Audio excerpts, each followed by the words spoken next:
үзэгчтэй амралтын чи өдөр зориулан бэлтгэдэг эргэцүүлэл гэр бүлийн нэвтрүүлэг энэ удаагийнхаа шинэ дугаараа үзэгч та бүхэнд хүрэхэд бэлэн болоод байна. Мөн надтай хамт гэр бүл судлаач доктор Наранчин агч маань студид маань өргөд ирсэн байна. Энэ өдрийн мэндүргээ танд. Орой минь бүгдээр нь. За тэгэхээр хоёлаа нараа агч ямар ч байсан үндсэн нэг сэдвийн хүрээнд бас хүмүүстэй мэдлэг олгох үүднээс нэг сэдвийг барьж байгаа. Тийм бол түрүүнийхэн сэдв маань бол тийм ээ гэр бүл гэж юу юм бэ гэжсэн бол одоо энэ удаагийн сэдв маань одоо ганц бие хүмүүс. Гэр бүлдэх ганц бие хүмүүс. Тийм гэр бүлдэх ганц бие хүний тухай гэсэн сэдвийг онцлие. За эхний ээлжинд та ганц бие гэр бүлдэх ганц бие хүмүүс. За энэний онолыг эхлээд хоёлоо үзэгчтэй товчхон өгүүлье. Дараад нь үзэгчдээсээ асуулт авъя. За Монгол орон 3 сая хүнтэй саяхан 3 сая дэх хэрэгнээ үлгэдэж авсан 768 мянган гэр бүлүүд Монгол оронд амьдарч байгаа.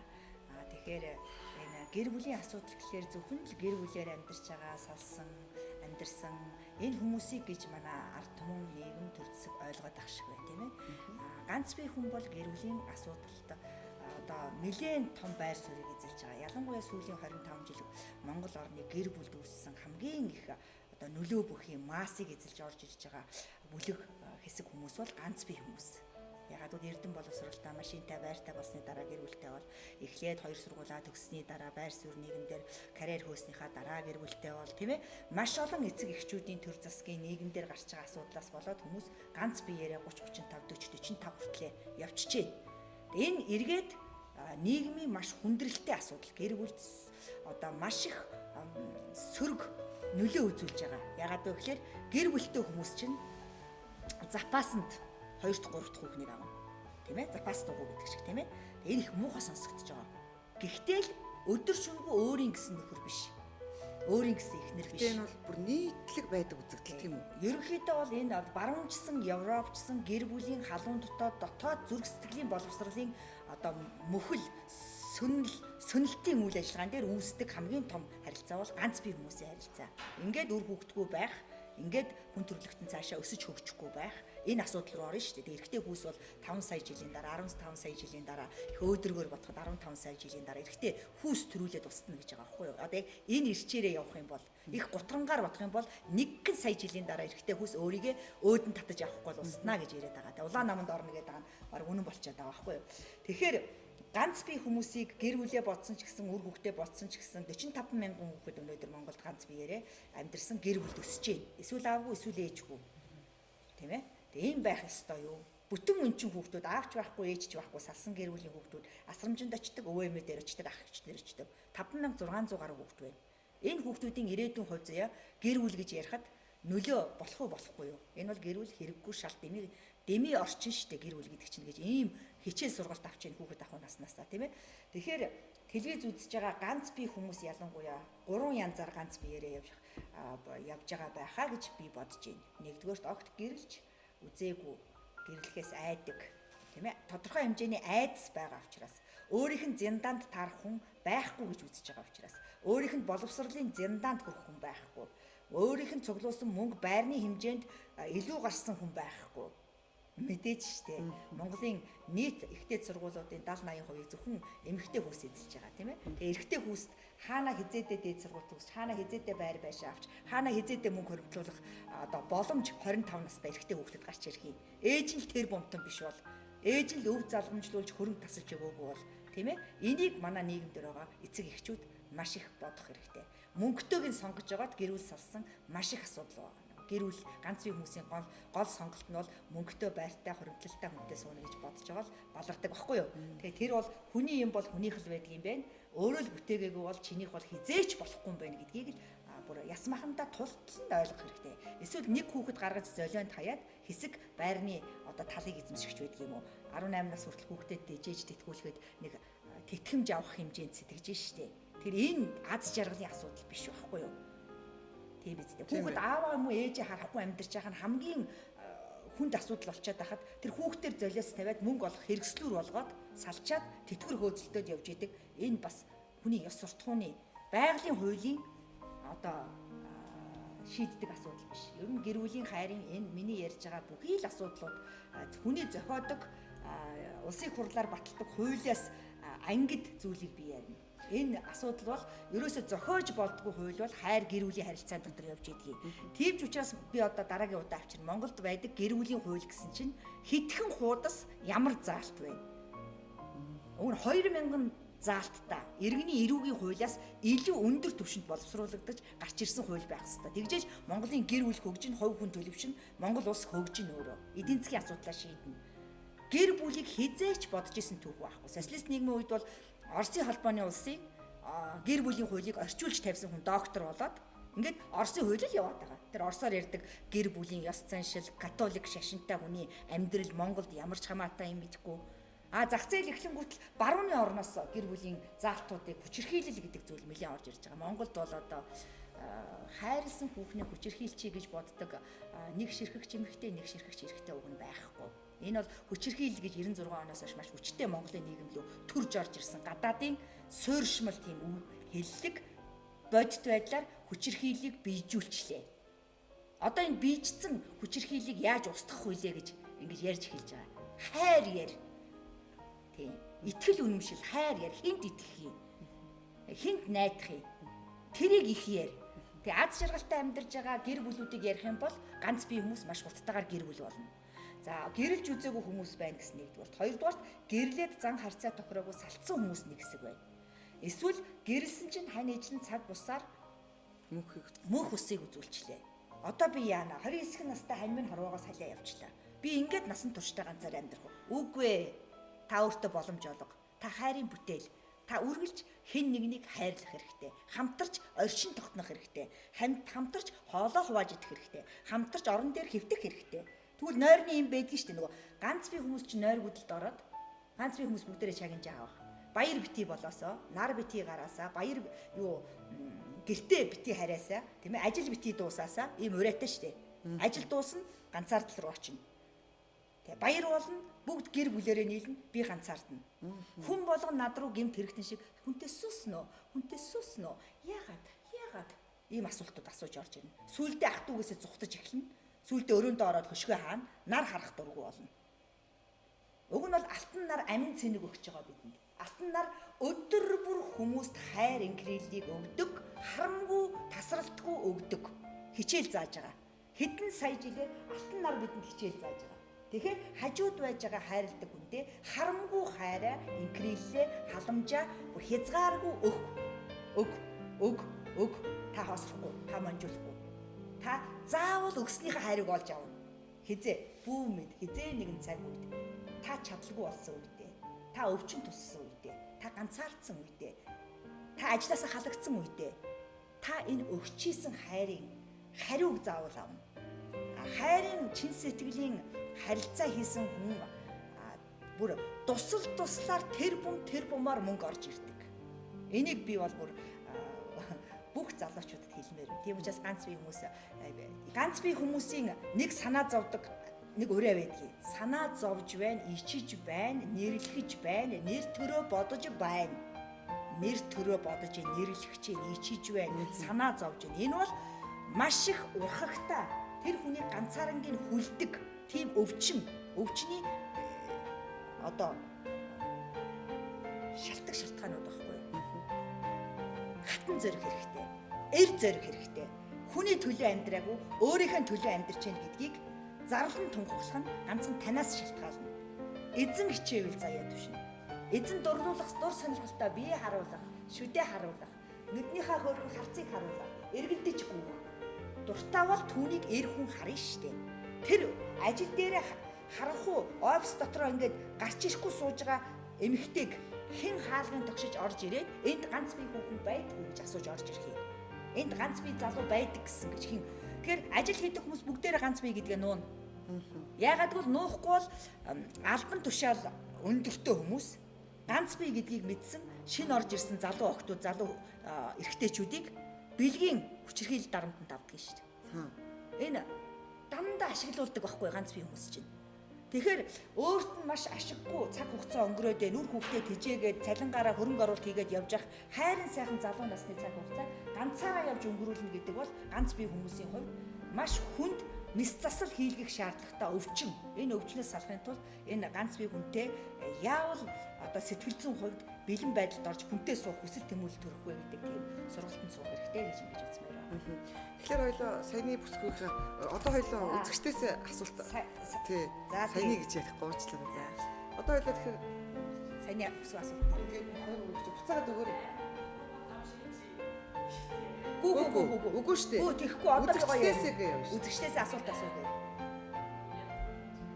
За энэ нэрлэгдэх санаа зовд өвчийг илэрж байна. За тэгэхээр мэдээж хоёлоо гэр бүлдэх ганцаардлыг ярьлаа. Ер нь бол ганцаардл гэж таашаалт одоо юм үндсүүдийн нэлээсээ ярьж өглөө шүү дээ тий. Тэгэхээр одоо нөгөө нэг бас үзэгчд рүүгээ хандаж асуултаа тавь хамгийн ихний асуултыг зоригтой. За инхээр чи асуучих байгаа байхгүй юу? Саяны бүсгүн асуусан асуулт дээр орчин цагт 30-35 насны гэр бүл хараахан зохиож амжаагүй яваа маш олон эмэгтэйчүүдийг төлөөлөл гэж би ингэж ойлгож байна. Тэгэхээр ганц бие хүмүүс ялангуяа бүсгүүчүүд өөрийн хамгаас хайртай хүслэнд заяагдмал шижир арт шиг ханиа олж авахын тулд хамгийн түрүүлээд юуг анхаарах вэ гэдэг хамгийн түрүүлээд цаг хугацаан дээр анхаарах хэрэгтэй. Энэ хамгийн доотлын шалгуур бол 3 сар тэр залуу хайраа сэтгэлээ илчлэх юм уу? Тэр залуу хамттай байдал нь бол нүднийх нь харцаар нэлээд тууштай гүлэрч ширтэж байгаа байдлаар энэ залуу нэлээд намайг сонирхож гин гэдэг ийм анхны дохио сигналыг авдаг байхгүй юу? Яг ингээ харц. Тэгээд маргааш дахиад харц. Нөгөөд харц. Дахиад харц мөргөлдөх тийм ээ. Энэ харц мөргөлдөх 3 сарын 90 хоногийн энэ асуудал үргэлжлэх хугацаан дээр ганц бие хүмүүс энэ хань мөн үү биш үү гэдэг. Нөгөө 2-7 хоног ширтчээд тэгээд алга болчих магадгүй шүү дээ. Би тэгж бодоод байгаа байхгүй. Тууштай байх хэвээр. Тэгээ 30 хоног дор хаяж 90 хоног ингэж ширтэж тэр хүүхэнтэй ингэж очиж харж иж дур хандаг, очиж харж ярьж иж дур хандаг. Заавал унтах нэг дор амьдрах биш шүү дээ. Тэр хүүхний харахаар дур тавьж байгаа байхгүй юу? Ингээ харахаар ингээ сайхан болж байгаа байхгүй юу? Баяр цэнгэлээр дүүрж ажил хийх урам зориг орж ирж байгаа байхгүй юу? Тэгээд тэрийг ингээ 3 сар тогтвортой хийж байгаа нь нэгдүгээр шалгуур. Цаг хугацаан дээр анхаар. Хоёрдугаар шалгуур нь бол тухайн залуугийнхаа хөмсөг. Энийг бол их мухагаар гранд мөстер бичсэн байлээ.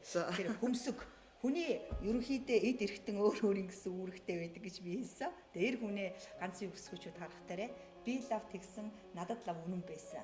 Хөмсөг их өтгөн өстэй байх хэвээр. Эрхтэй хүний хүчрхэг тий сул дорой эр хүнийг эмэгтэй хүн бараг авахгүй. Хүчрхэг эмэгтэйчүүд сул доройг авч магадгүй. Эсэргээрээ таталцдаг юм гэнлээ. Тийм учраас ерөнхийдөө нэлээ хөмсгний өсний халиулсан их өстэй байгаа байдал эр зоригийг илэрхийлдэг гэж. Зүгээр хүн болгоны хөмсөг өөр байдаг шүү дээ. Яг түүнтэй адилхан. Дараа нь эр хүний сүр сүлд хаандаа байдаг үйл нь дал мөрөн дээр байдаг.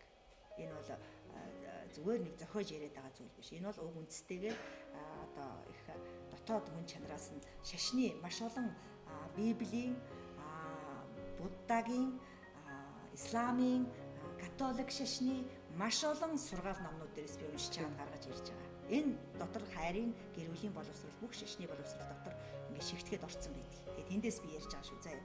Тэгээд дал мөрийн шинжих хэрэгтэй гэж тийм ээ эр хүнийхээ сүр сүлд их сайхан гэгээлэг цагаан бодолтой хүн байна уу?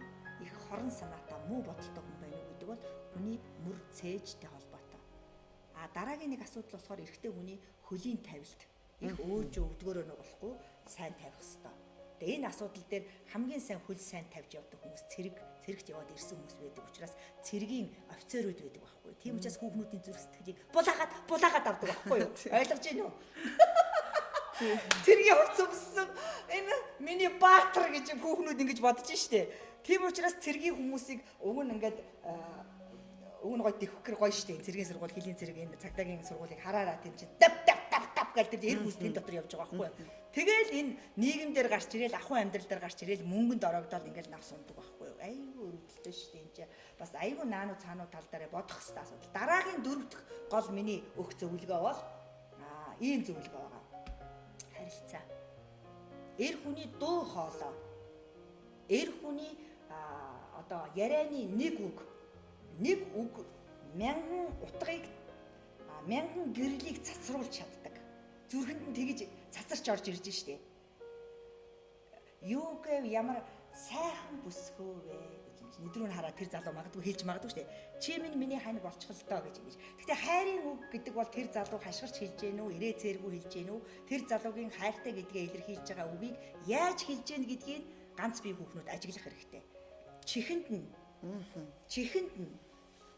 аль чихэнд нь баруун биш, зүүн талын чихэнд нь зүрхэнд нь наалдуулж ирээд зүүн талын чихэн дээр ам нь одоо уруулна очино. Тэгээд хэлэхдээ хамгийн айжуухан, намуухан, бүр шивгэнэгтдүүдийн дууг тохируулна. Бүх хүмүүс тэрийг тохирцсон байдгийг. Би зүгээр тэрийг хэлж штэ. Хашгирч хэлдэггүй маа хайр гэдгийг чинь гэж би тайлбарлах гээд ядаад штэ. Тэгэхээр чихэнд нь шивгнээд би чамтай хайртай штэ. Чи миний эмэгтэй болчих. Гэт нүдрүү нэг шийддэг байхгүй. Чи миний эмэгтэй болчих гэж. Тэгэхээр чинь тэр бүсгүй чинь харгаар нисэн шүү дээ. Бүр ингэ нисдэг байхгүй юу? Далавч ургацсан байна гэд нисээ. Тэгтээ тэр хүүхэн эсвэл үг дуурч чадахгүй паникнд орно, аз жаргалдаа бэлхаад эсвэл нь ингэж дуугардаг. Байгалаас ийм дуу гарч ирдэг байхгүй юу? Ийм дуу гарч ирдэг байхгүй юу? Дийлэнх нь үгүй юу? Дийлэнх нь тэгж гар. Тэнийг ийм үг гарч ирдэг байхгүй юу? Ойлгож байна уу? Зарим бүр өшгөлж магадгүй. Зарим гэж сохиж магадгүй. Баяр хөөрөнд дэлбэрчээ. Эрэгтэйчүүд айгаад тэгээ зөглөөгөө зүгтчих болохгүй шүү дээ. Араас нь бариад авах хэрэгтэй. Тийм байгаач тэгээ ганц бие хүмүүс ерөөсөө их өөртөө итгэлгүй байна. Итгэлгүй гүнзгий бүр эцсийн шатанд орсон өвчтөе учраас л өөрийгөө цэцэг шиг нээж ирж гаргаж хэлж үзүүлэхгүй байна. Нуугаад хинт хэрэгтэй юм бэ? Хинт ч хэрэггүй. Үр хүүхд чинь удаж ийн, хүүхд чинь гарах хорвоод ээжээ гаргаачтай намайг төрүүлээчтэй гэж хэдэн хүүхдтэй байх хэвээр тэр хүүхдүүд нь гарч ирэх хэрэгтэй. Ажил төрлийн авсан цалин хүүхдийн хоолнд хувцсанд явах хэрэгтэй байна. Монгол орн өсөж хөгжих хэрэгтэй байна. Таминэ. Тийм учраас ганц бие хүмүүс байна шүү дээ. Ганц бие эрэгтэйчүүд бол одоо зөрүүлээд юм. Хариултуулж чадсан уу? За. Тэгэхээр ганц бие эрэгтэйчүүд хүүхнүүдийн юг харах вэ гэхлээр бас би ярий. Тэгээ гараанд ньюс дээр айгүй муухагаар бичсэн билээ. Тэр толгойн ажиллахгүй байна. За одоо та нар ойлгоо. За би тайлбарлая тэрийг. Би бол бүх шашны номлол сургаал дотор байдаг. Би гэрүүл хайрыг үзлээс би товчилж ярьж байна. Та нарыг олон ном уншуулахгүй гэж би товчилж ярьж байна. За тэгэхээр ганц би эрэгтэй хүн эмэгтэй хүнийг юуг нь ханддаг? Эхнэрээ харахтаа жишээлбэл чи нүд сэтгэлийн тойл учраас нүдийн хар. Тэр хүүхэн баяр хөөртэй нүдтэй байх ёстой. Хизээч гунигтай зовлонтой ганцаарцсан шаналсан. Гунигтай нүдэнд эр хүн дургу. Тийм учраас ганц бие бүсгүүчүүд гунигтай байдлаасаа сал. Эр хүнийг татъя гэвэл баяр хөөртэй жаахан тэнэг юм шиг нүдэнд дуртай. Тийм нүдийг эрэгтэй хүн сэтгэлд багтаж байна гэдэг багхгүй юу? Амар ухаантай юм чинь намайг базна гэдэг багхгүй юу? Би базуулж амьдрмааргүй сэтгэлд багтахгүй байна гэд ингэж дэдэг багхгүй юу? Айгуу сайхан ухаалаг хэрэггүй нараа хичээ. Сэтгэлд багтахгүй байна. Базуулна, алуулна гэдэг байгаа байхгүй юу? Эрэгтэй хүн сэтгэлдээ багтсан эмэгтэйг авдаг учраас бүсгүүчүүд нийгэмдэр бол ажил дээр бол өөрөө. Хайр гэдэг дээр эрэгтэй хүний зүрхийг базна гэдэг чинь маш их дуулууртай, маш их инкри тийм бүсгүй байх ёстой. Тэр шинжээ хадгалах ёстой. Эрэгтэйчүүд нэгдүгээр нүдийг харсан тийм ээ эхнэрийнхаа зүйтэй. Хоёрдугаарт байна эрэгтэй хүн эмэгтэй хүнийг шинжиж ханаа сонгохдоо юуг анхаарах вэ гэд ганц би эрэгтэйчүүд гэд bijээвэл би одоо 10 жилийн туршид ганц бие хүмүүсийг гэр бүл болголоо. 2500 одоо хосуудыг төрүүлсэн хүн учраас би бас 2515 жилийн хугацаа нарагчаа юу лээ бас нөгөө зан үйл хийдэг. Хей, ундагаа угаад бүгдөө шалга. Шууд хооч. Ашилтэ Coca-Cola, Fanta, Sprite ундааг угаад бүгдөө шалгаж ухаад өгүүлсэн эзэн болоорой. Хөтөлбөр зөвхөн шилтэ ундааны бүглөөгөөр оролцсон. Таны яц бүглөөн дотор нуугдж байна. Аз жаргалын амт. Тэр чинь бас энэ төвхөн болж таарч байна тийм үү? Би угаасаа анхлан одоо хууль тогтоомж хариуцсан төвшмөл гэж төрийн бүх хууль тогтоомжийг судалж тэр дундаасаа гэр бүлийн хуулийг илүүтэй судалж 95 онд анх би энэ ажлаа эхэлсэн баггүй юу. Тэгээд дараа нь би дархны хормын ордны дараагаар 10 жил ажилласан. Би хормын ёслол зан үйл энэ гэр бүлийн андгаа гэдгийг чинь тэнд би хийж исэн юм.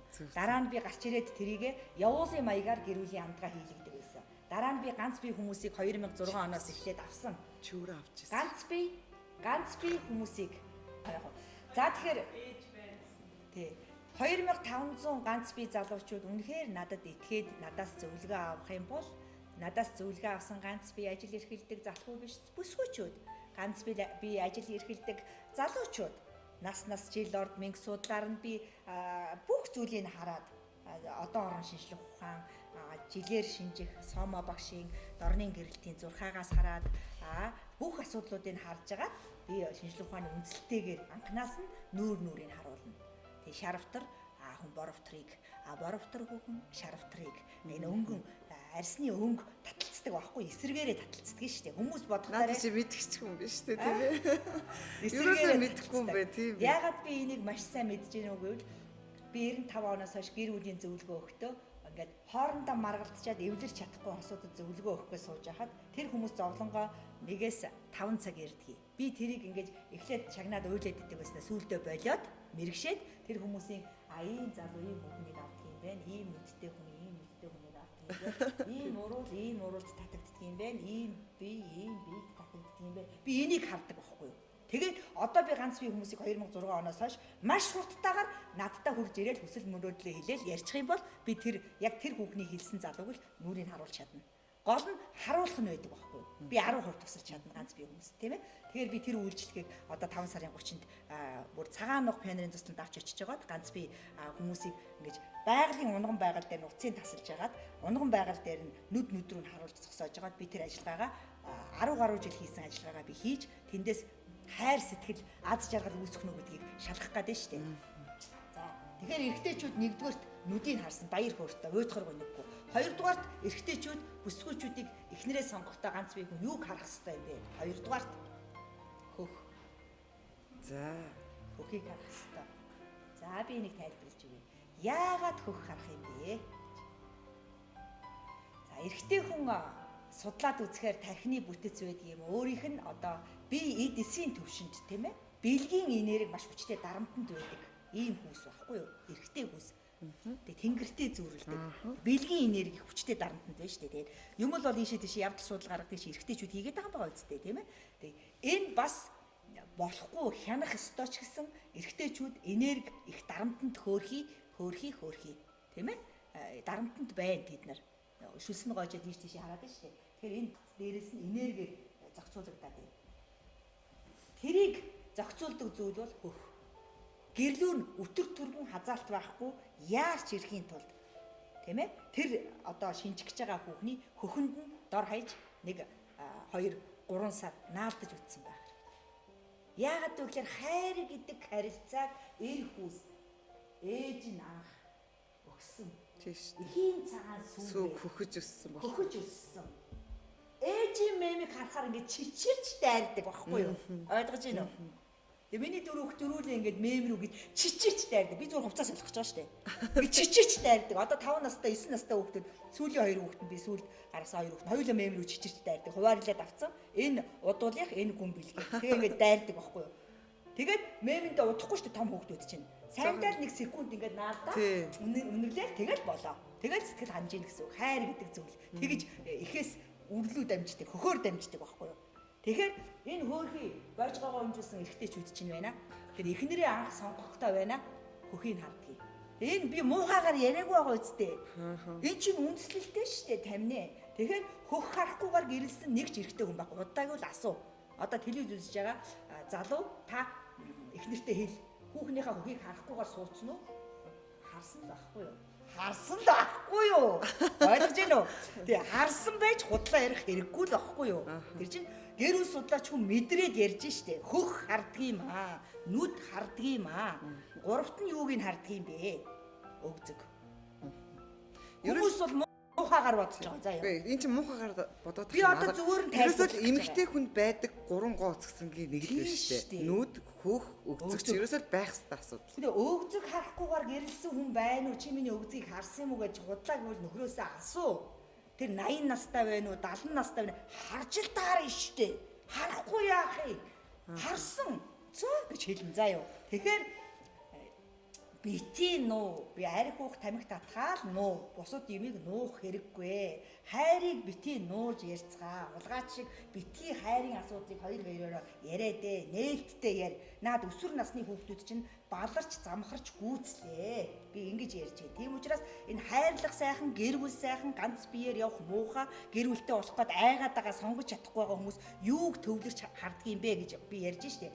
Эхнэрээ юуг нь төвлөрч харах юм бэ гэхлээр нэгдүгээрт нүд, хоёрдугаарт хөх, гуравдугаарт өгзөг харна. Энэ ямар ач холбогдолтой арабад бол мусульман шашинд бол хамгийн сайн эдийн засгийн химнэлттэй бүсгүй гоё сайтай гэж. Тэр хөхнөөс ундарч гардаг нэг хүүхэд төрүүлэхэд 2 тонн сүү гардаг. Энэ 2 тонн сүүг үйлдвэрлэдэг цех бол гоёнд байна. Альпинд байна. Эндээс чинь 2 тонн сүү гарч ирж байна. Би яаж мэдхий яагаад тэндээс гарч байгааг. Тэгээ бичсэн байна гэж ингэж хэлдэг байхгүй юу. Тэгэхээр энэ сүү эндээс их ялгархаар энэ булчин их томордог. Гоё өгзөг том болчдөг шүү дээ төрсний дараа.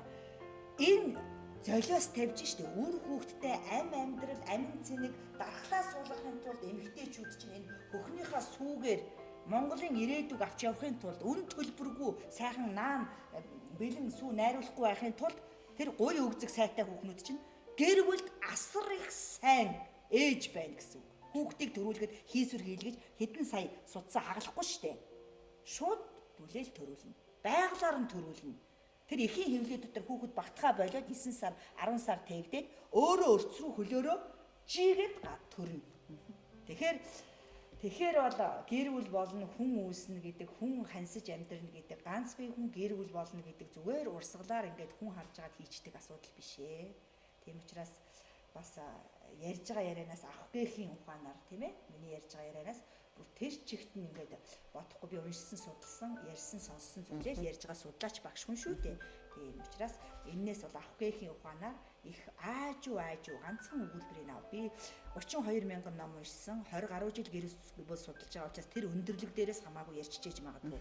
Тэгэхээр анхан шатны гэр бүлийн боловсрол мэдлэг авч байгаа хүмүүс бол ер нь жоохон уян хатан намайг өршөөх маягаар жоохон хэлтрүүлж намайг өөрчлөх маягаар чагнараа гэж би гуйх гэж байна. Дараагийн нэг асуудал болохоор эрэгтэй хүмүүс бүсгүйгээ сонгох. Дараагийн нэг асуудал болохоор харилцаа. Эмэгтэй хүн дээр бас харилцаа байсан. Дөрөв дэх гол шинж бол харилцааг нь харж хүн ханаа сонгодог. Харилцаа хаана төлөвшдөг юм? Тархинд төлөвшдөг. Тархийг юугаар бордож усалдаг юм? Номоор бордож усалдаг. Ном их уншсан хүн харилцаа сайн хийн. Ном уншаагүй хүн 200 үгэн дотор л эргэлддэг байхгүй. Тэр уйтгартай хүүхэн. Тийм учраас харилцаа хамгийн чухал учраас хүн болгон маш их уян хатан чанарыг өндөрт тавиад харилцаагаа маш өргөн хүрээнд хийх хэрэгтэй. Нөхөртөөгөө. Тэгхийн бол одоо эрэгтэй хүн эхнэрээ шинжин. Тэгээд дараагийн энэ асуудлуудыг хувь хүн дээр нь бие дээр нь шинжиж авсны дараа яах вэ? Өөрийнхөө ээжд үзүүлнэ. Тийм. Хань болох хүнийг шинжүүлдэг, хань болох хүнийг маш хурцтайгаар зааж өгдөг хүн бол эрэгтэйгийн аав ээж. Эмэгтэйгийн аав ээж. Эмэгтэйгийн аав ээжийн аав нь охинтойгоо суух хүнийг шинжиж өгдөг. Өөрөө эрэгтэй хүн учраас хайртай охин үрээ алганыхаа хонхорт 18 жил, 20 жил, 30 жил хадгалсан охиноо эрд өгөх гэж байна. Тийм учраас аав хүний маш өндөр хариуцлага энд гарч ирнэ. Шинжих, ярилцах. Бүсгүй хүн залуугийнхаа аав ээж дээр нь очиход бүсгүй хүний ээж нь хүүдээ. Энэ манай удам судрын одоо гишүүн байх бүрэн эрэгтэй эмэгтэй мөн үү биш үү гэдгийг хүүгийн ээж харж өгдөг. Тэр эмэгтэй учраас эмэгтэйгээ сайн таньдаг учраас тэр харж өгнө.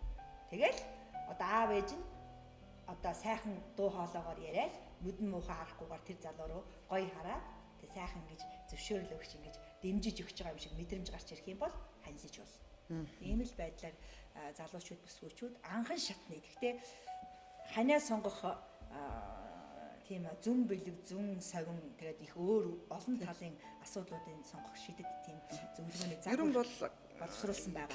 Энийг бас харж болно. Тийм. Ер нь бол яг ерөнхийдөө яг хідээс хідэн наснд монголчууд бид гэрлэх ёстой байдаг юм бэ. Дээхэн үед бол тийм ээ за нэг 18 нас ч байдаг юм уу 10 насбын түрээл тийм ээ гаргацдаг байсан. Одоо бол залуучууд маань нэлийн өрөөсгөлж ерөнхийдөө бол 30 гараад 30 гартлаа одоо би амьдрах байшингаа бэлдэх ёстой. одоо таны саяны хэлдгээр нэрээ чөлөөтэй зугаалах ёстой, шоудах ёстой гэсэн иймэрхүү бодлууд сүүлийн залуучуудад аягүй. Хей, ундагаа угаад бүгдөө шалга. Шууд хож. Ашигтай Coca-Cola, Fanta, Sprite ундааг угаад бүгдөө шалгаж ухаад өгөхөсний эзэн болоорой. Хөтөлбөр зөвхөн шилдэг ундааны бүлээгөөр оролцсон. Таны аз бүлээн дотор нуугдж байна. Аз жаргалын амт. Харагдаад байна л да. Тэгэхээр яг хэдэн настай одоо бүсгүй хүнийг хадамд гаргаад ингүүлээ зөв зохистой гэр бүл салахгүй бат бэх байх вэ гэдэг асуулт гарч ирлээ. Тэгээ та энэ дээр товчхондоо 13, 14 наснда, 16 наснда охин хүүхэд өндгийн санх боловсрон. Эрэгтэй хүүхэд бас 16, 18 наснда 99-нд боловсрсон юм 90 цент хүрэх шинжийн байдал хадгалагдана. Эрэгтэй сургуульд ороод амьдралын ухаан суух явцад ерөнхийдөө их нэрийн нөхөр авцсан байх шаардлагатай. Энэ бол одоо 20-22 наснд Монгол за 20-25 наснд уучлаарай тийм ээ. Та нарт жоохон боломж олгоё. Тэгээ бас гэр бүл судлаач үгийг маш их сайн дагах гад байдаг. Би бол одоо 20-22 наснд нь өөрийнхөө дөрөв хүүхдийг дөрүүлэнгийн гэр бүлтэй болгоно гэж бодож байгаа. Ягаад гэвэл гэр бүлтэй болсноор бохир зүйлд ороогдохгүй, олон эртээ, олон эмэгтэйтэй нөхцөхгүй байх бүх хяналтыг эцэг ихэн тавьж чадхаа болдгийг. 18 нас хүртэл аавынхаа дэргэд тогтгоо боллоо гэдэг дөө зүгээр нэг гараагүй. Тэртээ тэргүй шөнөөр зүхтаагаад хувцаа гадаа тавьж агаад аав ээжигээ унтахлаар зүхтдаг. Манай охин ч тийм байсан. Тийм ээ. Тэгэхээр энийг 18 насыг хүрэхээр аавынхаа дэргэд тогтгоон боллоо. Аавынхаа яс заншилт гэр дотор багтахаан боллоо гэж ярьдаг. Тэгээд зүрх сэтгэлд нь ахаад хайрын сэтгэлийн одоо орч бадамлаад өндгийн эс боловсроод физиологийн хэрэгцээ одоо хүсэл тэмүүлэл дур тачаал бүх юм орж ирж штэ. Тэр үед зөв саяны шинжих асуудлуудыг яриад тэгэл 20-22 наснд өөрийгөө эр хүнд өг. Өгөл өгсөн шиг өг, тийм ээ? Бэлэг эрхтний өг, гоо сайхнаа өг. Одоо өгийг гэсэн өөрт байгаа үн цэнтэй өөр хинч хэртүүлж буртаглаж одоо бузартуулаагүй бүх зүйлээ гол нь зөв сонгочоод тэгээ үерхлээ өөр төрийг хийхгүй 1-2 жил хийчээд тэгэл өг. Тэгэл өг. Энэ нь бол одоо миний гэр бүл судлаач хүний хувьд шинжлэх ухаан гэж зохиосон хууль дээр юу гэж бичих нь надад бол хүртээлгүй. Амьдрал дээр бол 16, 18-тайгаа сууж байгаа ч хүн байгаа. Тэгээ залуудаа 18-таа суугаад байр байшингаа 20 Чингис хаан ингэж хэлсэн байхгүй юу? Бас би Чингисийн сургаал их агуу хүн учраас би тэр сургаалыг хэлэх чинь бие зас, гэрээ зас, төрөө зас гэхлээр 25 нас хүртэл хүн бие засаа дууссан байх хэвээр.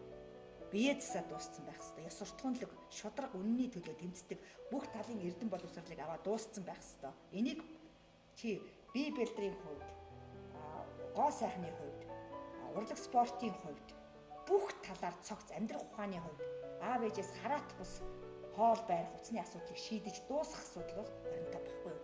Аав ээждээ өгдөг буцаагаад ачийг хариулж өгдөг нас бол 20-25 гэж шүү дээ. Тэгээд одоо 45 хүрчээд ээжийнхэн тэтгэврээр амьдарч байгаа хүмүүс чагнаад одоо надад бас айгүй хэцүү юм ярих баха аймаг яаж.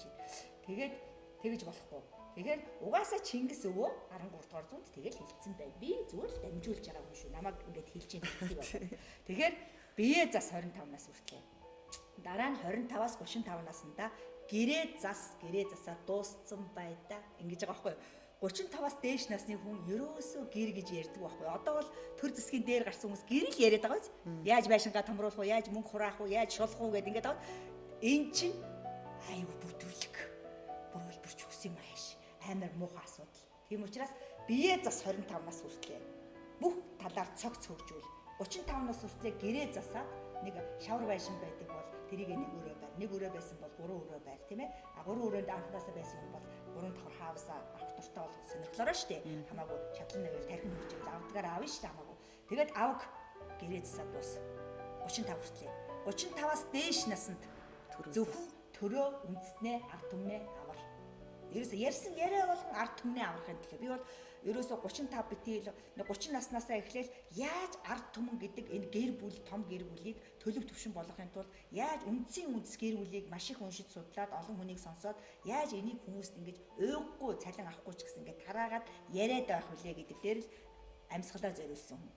Тэгээд одоо энэ зөв буруу юу? Энийг миний яриаг байна. Нэг гэр бүлээрээ 25-аас дээш жил амьдэрсэн бүх хүмүүс алга ташаад чи яг бидний дотор завтан жийсийг ярьж өглөө гэдэг баггүй юу. Тэгэхээр ганц биеэрээ 60 хүрсэн ч юм уу 70 хүрсэн хүмүүс бол намайг бол бүгдээрээ чичилж байгаа. Тэгээд бас нууцаар амгаргалдаг. Тэгээд нэг гэр бүлийн гадар олон харилцаа хийдэг хүмүүс бол намайг Бүрчилж сөнөөсөө гэж үзэж байгаа. Тэгээд би бол яг тэдний хүүхдийг аврах гэдэг байгаа байхгүй. Тэр хүний бүр хүүхдийн эцэг эхийг нь хэлж чадахгүй үгийг л би хэлж өгье. Энэ бол 80-аас дээш настай ээжүүдийн үг юм аа гэдгийг би дахин давтаж хэлэх туфтаа. Би дамжуулж хэлж байгаа. Би зүгээр багш хүн байхгүй. За тэгэхээр хоёлаа үзэгч дундаас асуух асуултаа дахин нэг үзэгч асуулт. За тийм. За асуух уу. 25 наснда хүнтэй суусан. Тэгээд одоо энэ амьдрал айгүй их сэтгэл хангалуун байгаа. Тэгээд одоо яг өөр шигөө те. Ингээд зөрөгтэй байхын тулд дүүгээ одоо яг ч ингээ айцтай байдаг л та. Хүнтэй гэрлэн те. Хань жил болно гэхээр тэр айцтай юунаас төрдгийг яавал дүүгээ одоо зөрөгжүүлж өгөх үү те. Тэр тухай ярьж өгөөч.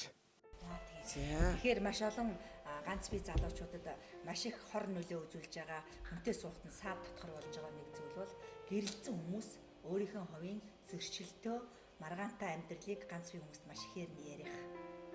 Ажил дээрээ гэрэлцэн хүмүүс маш их нөхөртөөгөө маргалцнаа ярьдаг, нөхөртөөгөө зодолцсон, хөөгцөн тугцнаа ярьдаг, нөхөртөөгөө салт сарних болсон шалтгаанаар ажлынхандаа нийгэмдэр анги хамт олон дотор энэ залуучуудын хүрээнд бол гэр бүл болчихсон найз нь гэр бүл болоогүй найзуудаа бүр зориутаар дуудаж авчирж агаад нэг газар сууя гэж хэлж агаад тэгээ гэрэлцэн хүмүүс нь маш их гэр бүл болох муу муухай гэдэг зүйлийг ярьдаг байхгүй.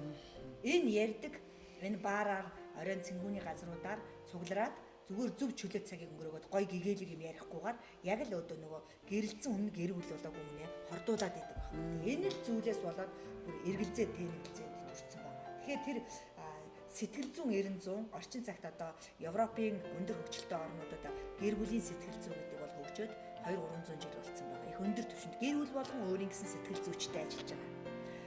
Тэгэхээр гэр бүл 7 хоногт болсон гэр бүлд нэг сарын дотор хоорондын хайрын харилцаан дээр болж байгаа асуудал дээр ан цав үүсгэхгүй тулд гэр бүл судлаач нар очиж ярилцдаг байхгүй юу? Асууд. Гэтэл манад энэ соёл дэлгэрээгүй байна. Манад гэр бүл судлаач нар өвчтөй хүн очдөг юм шиг гэр бүл судлаач нар болохгүй хүн очдөг юм шиг хамгийн эрүүл ухаалаг хүмүүс над дээр ирдэг байхгүй. Улам бүр сайн сайхан их хөгжөөсөн гоё тэр бордоо гэдэг хайрын тэр асуудал дээрээ дэвтэх гээд байгаа их арга залтай сүүхэттэй хүмүүс над дээр ирж зөвлөгөө авдаг шүү дээ ер нь. Тэгэхээр дүүгээ хэрэг нэвтрүүлэгт орсон учраас дүүгээ чи би уйжээ. Над дээр бас нэвтрүүлэг дуусны дараа бүр цаг гаргаад хурж ирээ. Ихчээсээ асуу. Тэгээд тэр айгаад байгаа айц дээр нь яг өөртөө адилхан бодолтой одоо 20 хэдтэй дүү 24-т залуу байгаа бол би 20-т 21-т 23-та бүсгүүчүүдийг ажил хийдэг бүсгүүчүүдийг ингээд нүүрэнд нь харуулад энэ бүсгүүтэй танилцуул яах вэ? Энэ бүсгүүтэй болзоо гэдэг хичээлд явуул эр зоригтой болох нь. Энэ бүсгүүтэй 30 минут ширтэлцэж сууж агаад ирүүл чадах уу гэж ингэж би сэргээдэг. Зөв. Тэгэхээр ерөнхийдөө өөрт тулгамдж байгаа ганц бие хүмүүс маань өөрийн амьдрал дээр бий болж байгаа бүхий л одоо зовлонгоос ангижрий гэж хүсвэл одоо гэр бүл судлаач одоо наран туягч дээр маань зөвлөгөө авч болох нь байна. Ганцаарч ирсэн зөвлөгөө. Юу энэ дээр бол нэг хамгийн гол нь ингэж ирснээрээ өөрийгөө аварч ийн, өөрийнхөө гэр бүлийг аварч ийн гэдгээ л үзэгч хүмүүс маань ухаарах хэрэгтэй болов гэж бодож байна. Тэгээд нэвтрүүлгийн минь цаг бас өндөрлөж байна. Нарагчаа тэгээд бас одоо үзэгч хүмүүндээ та бэлэг бэлдсэн байгаа. Нөгөө сайхан бэлгээ хоёлоо үзэгч хүмүүндээ түгээдэх үү. За тий. Тэр одоо ганц бие хүмүүс зориулаад жилдээ нэг удаа хийдэг. Цагаан нуг пианерын төслөн дээр энэ жил явахаар таарч байгаа. Зөвхөн ажил эрхэлдэг. Залхуу хүнд би туслах дурггүй. Зөвхөн ажил эрхэлдэг хүнд би туслах дуртай. Тэгээ ажил эрхэлдэг эдийн засгийн асуудлаа шийдсэн 25-45 насны ямар нэгэн энэ гурван шалтгаанаар ганцаараа явж байгаа хүмүүс 5 сарын 30-ны аялалд яв. Аялалд явж айц цасаасаал маш олон ганц бие эрхтэйг, маш олон ганц бие эмэгтэйг хар. Тэгээд тэнд сэтгэл чинь хөдөлж ирснээрээ тэнд дэлбэлсэн хайрын цэцгүүд монголоор дүүрэн ганц бие хүмүүс гэр бүлтэй болоосоо зуны 3 сар эхэлжээ. Тийм учраас манай ганц бие хүмүүс бол маш их хүчтэй зоригтой. Нэг олон хоног шаардахгүйс. Нэг л өдөр хагасаа өдрийн өглөө суудалж сууж явал бүтэнсээ өдрийн 4 цагт хүрээд байна. Ерөөсөө л амралтын өдөр л би энэ аяллыг хийдэг. Тэгээд нэг өнгөрсөн жил 50 хүн явсан, 8 хос гарсан. Хүүхэд нь одоо хариу юу гарах гэж байна. Бүгдээр жирэмсэн хүүхэдтэй болсон. 8 хос, 8 ула. Тэнд бол анх гэрлэж байгаа 35 та хүүхэн ч байсан, анх гэрлэж байгаа 42 таач залуу байсан, тийм ээ? Хамгийн бага залуу нь болохоор 25 таа залуу. Эдгээр бол маш хурдтайгаар хоорондоо хараад тоглоод үйлчлэг хийгээд гүйж итлэн. Тэгээд ингээл би энтэйгээ очиод энергиэр таталцаад соронзоор үсчдэг. Тэр миний хийгээд би ганцхан цуглуулж авчиж надад гол нь итгэж миний лекцийг сонсгол чухал байна. Би дурлах сайхан, хайрлах сайхан л гэдэг юм байна. Тэгэхээр хосуудтай зориулаад би TV8 телевизийнхаа одоо захиралд гэр бүлийн амтгайг бас үлдээлээ. Тэгээд энэ нэвтрүүлэг дууссаны дараа өөрийнхөө гэр бүлийг аврах гэсэн эсвэл ганц бие хүн хань дуудъя гэсэн тийм ээ. Тэнгэр заяат өвөг дээдсээс уламжлан ирсэн ариун гал голомтоо дээдлэн жинхэнэ хайр болон бусдын сайн сайхны төлөө амьдралын шин соёлыг бий болгож хойч үе удмынхаа өмнө үлгэр дуурайлал болж чадсан бат бих гэр бүл байгуулахаа Тэнгэрлэг өвөг дээдс хойч үе удмынхаа өмнө би андгаалж байна гэдэг ийм андгаа. За Хосуудын андгаа өвий тийм ээ.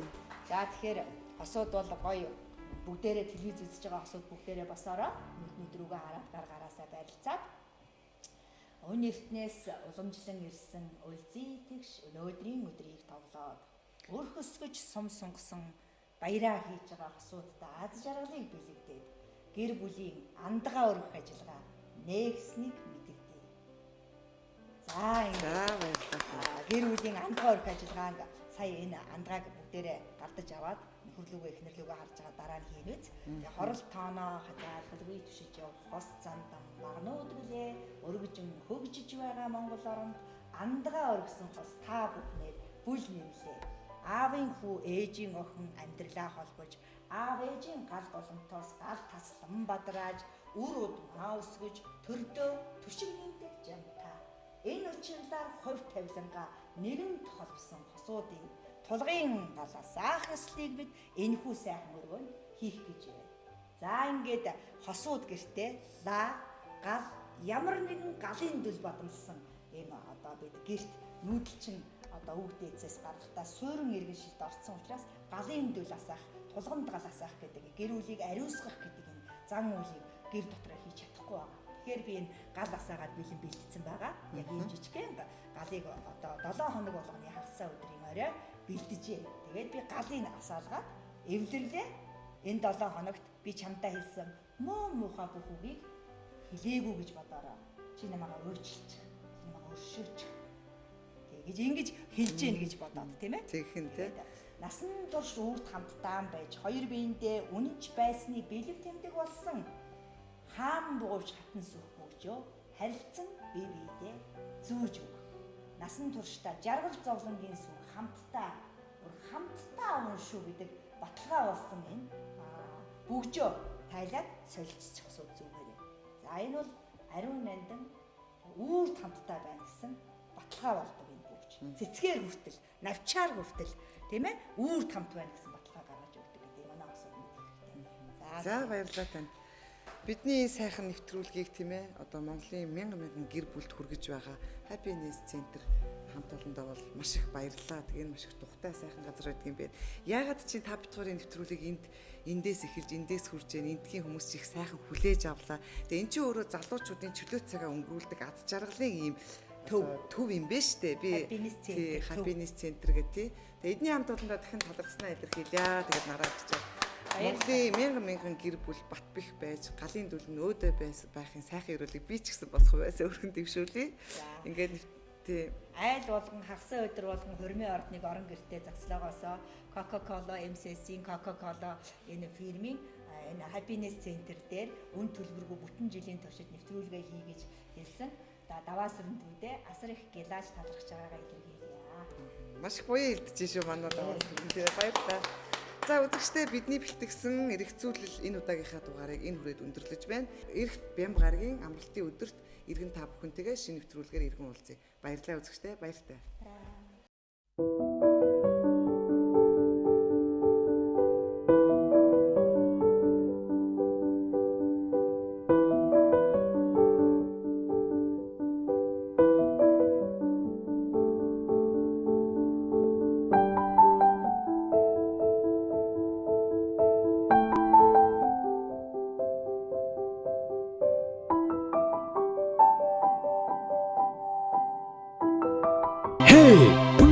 уугаад бүгдөө шалга.